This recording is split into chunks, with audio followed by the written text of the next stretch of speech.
Just wanted to get out in editing that first off, that any of the music that's playing in the background is royalty free music, so don't copyright strike me. Second, I'm going to break it down into two parts because I feel like it won't be viewed as much if um, it's like the whole thing just raw footage, because you know nobody really gives a fuck like that much. Um, so yeah, I'll break it down into two parts, and if you want to watch the second part, feel free. Uh, just watch the first one. Keem, I have social anxiety. I'd like to start off by um, clarifying that there are two. Uh, the anxiety and social anxiety are two separate things. Basically, using the dictionary definition just to uh, clarify and classify the two.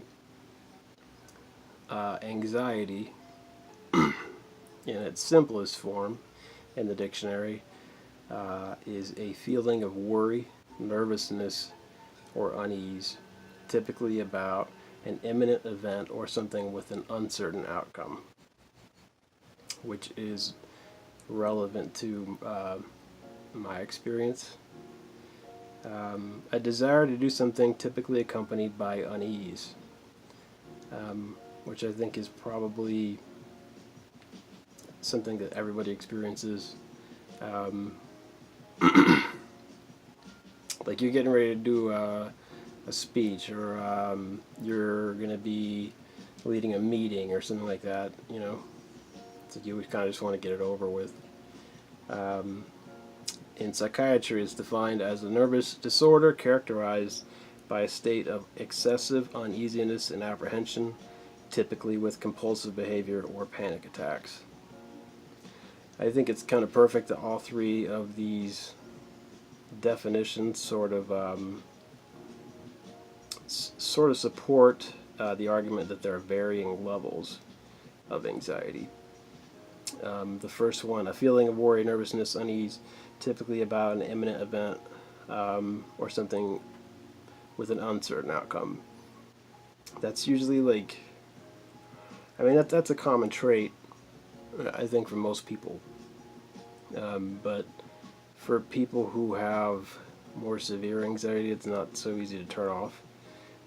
That's not just to say that it's um, something mentally wrong with the person.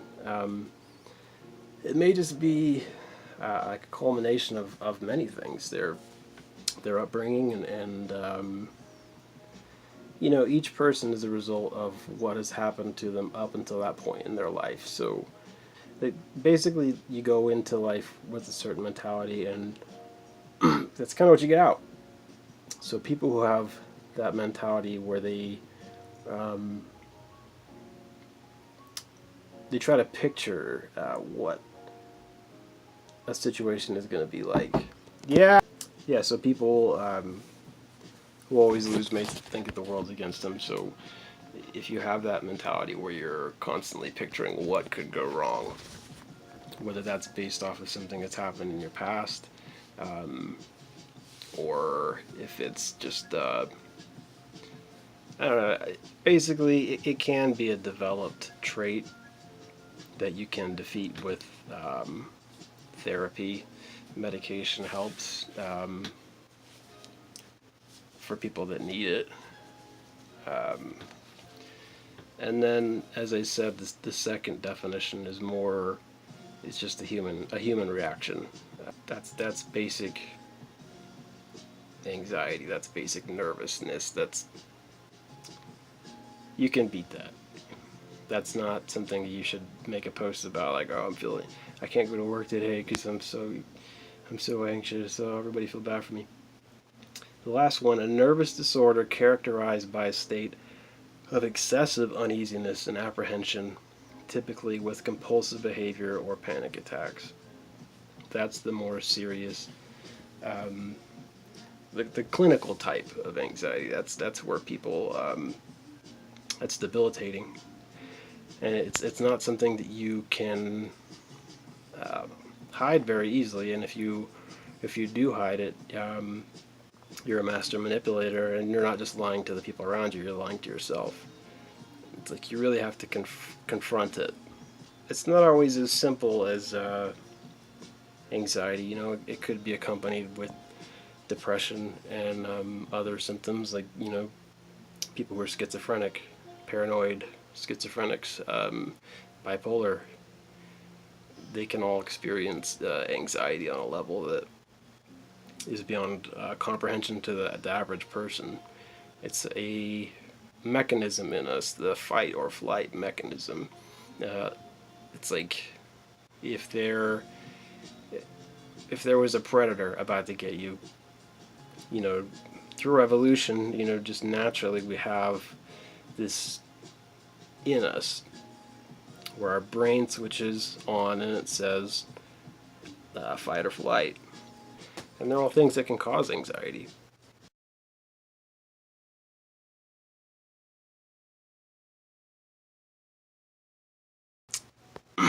That's you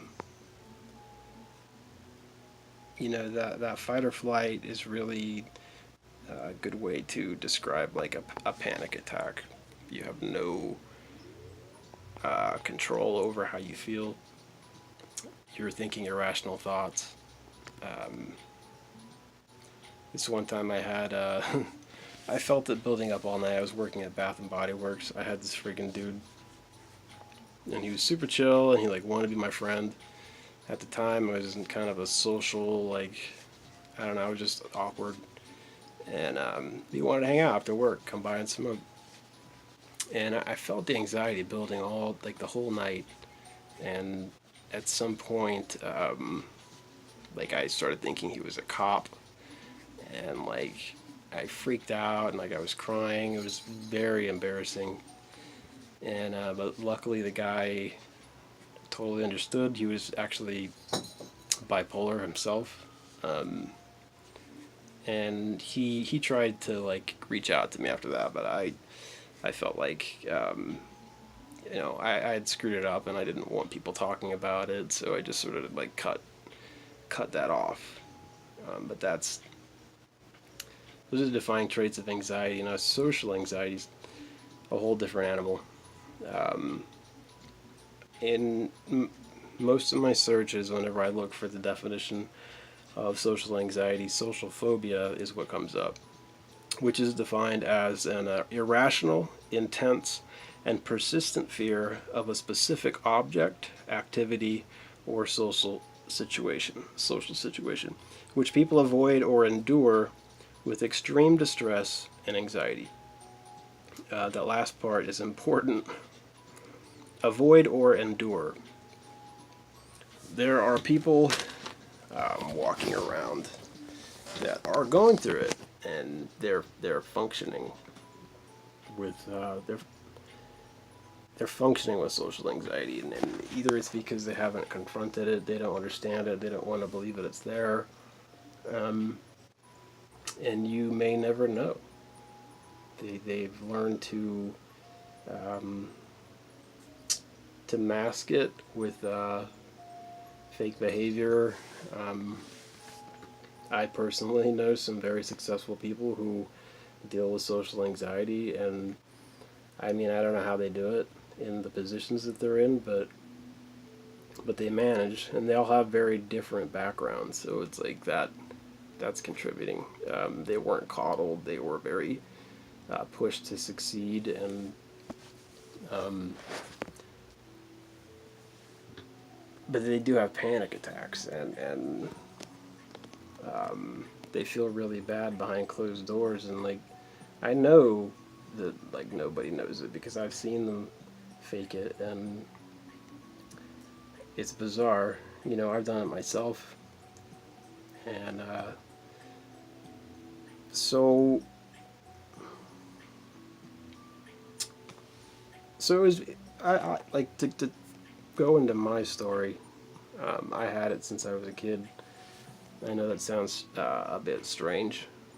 Um, I just didn't know what it was. I remember like my earliest memories are like when I was like 4. I honestly have. I remember all that, and I remember like every Sunday when we went to church, my heart would be racing. I'd feel so nervous and like very, very alive. Like it was always such a thrill, but there was always like this negative undertone that I didn't understand. And I was young, very young. And as I grew older, um, I learned to just sort of ignore it, put it in the back of my head. And I did very well socially. You know, I made a lot of friendships that through my younger years were they were bonds. They were people I considered my brothers. Things change, people change over time. You know, I don't really have lost contact with those guys, but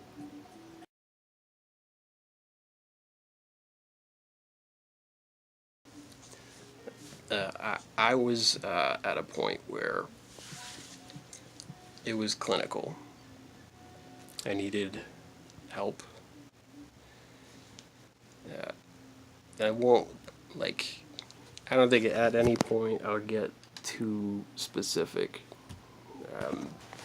because again I don't know the context of this. But there was a point where I lost somebody that was like the closest person to me, and in the worst way.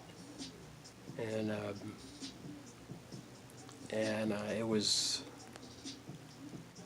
painful, you know. And I watched every bit of it, and I felt like it was my fault. You know, it was my fault. Every it was just fucked up. Anyway, so after that happened, I started drinking a lot, and I'd feel um, nothing. I felt nothing for a really long time because I was just numbing it, and then at some point, um, I started having these dreams about her, and it was like I remember just feeling like it was just so real, and everything was okay, and she was back, and you know she'd be touching my hair, and like we would just be doing our regular thing, and then I'd wake up, and I remember every day when I woke up, like I'd look around, and like I'd take a deep breath, and I'd realize where I was, and that the dream wasn't real. And like that instant, um, that anxiety kicked in. And when I say that, I mean like full-fledged, full-blown um, panic attack. And it was so bad that it was like from the time that I woke up to the time that I went to sleep. And I was functioning. You know, I didn't talk to anybody about it. I worked at a school, um, and you know, working with children and stuff. So it was like I didn't want people to think that I was mentally unstable, because you know it's not like anybody was in danger. It was just like I had this feeling that it wouldn't go away, and then I realized that drinking like masked it, um, and I fucked up for a long time, and I lost that job, and then I got a new job at a university, and like right down the street from that, like where I worked at the university, there was a strip that had bars, and that became my second home. So during this time, I'm waking up feeling that way, go to work, just smile at every stranger that I meet, and every minute felt like an hour, every hour felt like a day. And I'd get out and I'd go skate down to the bar and drink till I didn't feel that. And it never really made me feel like good. I felt angry more often than not. But I would drink there. And then I'd head to the casino right down the street from my house. And from there I'd come home and drink till I went to sleep. Wash, rinse, repeat. The next day it would start over again. I'd have the dream. I'd wake up, anxiety, depression, so many times like I just didn't want to wake up. And you take that as you will. I'm not saying that I would ever harm myself, but it was 2 months of that. 2 months of feeling that way, and I didn't want to admit it to myself for so long or anybody around me. But there was a point where I just couldn't hide it. And I decided to go to my parents, and I just walked in the room, and they were watching TV, and I just said, "Guys," and they looked at me, and they just knew right away something was wrong. And they asked me what's wrong. I said, "I can't do this anymore. Like, I can't. I need help." And so I talked to them, and from there I went to maybe 5 different hospitals. Found one, got in after multiple tries. Yeah, they do a psych evaluation first before you're brought in, and like I missed the first couple because it's first come first serve. They open at 7 a.m. There's a line outside the place by the time it opens, so I got there 5 a.m. Monday morning, sat there with at the time I had an iPod, and I was just listening to my music. This dude comes up, and we start a conversation. He's my age, and he starts talking about the voices in his head, and I'm like really looking around like, do I belong here? Like, am I in the same category as this dude? Another car pulls up, young girl and some guy that she was with that drove over there. They start talking to that guy, and sure enough, that chick's talking about voices in her head, and I'm thinking like, these people are fucking crazy. I'm not a crazy person. I just have like something. I feel like something physically is wrong with me. These guys are like out there. I was judgmental at the time because I didn't really understand. I do now, but and you're absolutely right. There's people, doctors that push those medications on you. It's like, and it's like they don't even have any kind of humanity or care for the patient. My first time seeing the psych, it was like, I go in and it's like a dude in a friggin' lab coat, like pen in his pocket, wearing a dress shirt. Looked like he could give 2 shits about somebody like me. And he says, "What are your symptoms?" And I started going on about like, well, it started whenever, and he just kind of like, fast-tracked it, interrupted me. And he's like, well, what are the symptoms that you're experiencing? So I told him anxiety, depression, this, that. And I felt like I wasn't even in there for more than 10, 15 minutes. And it ended with him writing on a clipboard, and he's just like, take 2 of these daily, take 3 of these daily. And that was it. And here I was, somebody, with addictive behavior, and feeling as low as I was, drinking as much as I was, and I had a prescription for 90 Xanax a month.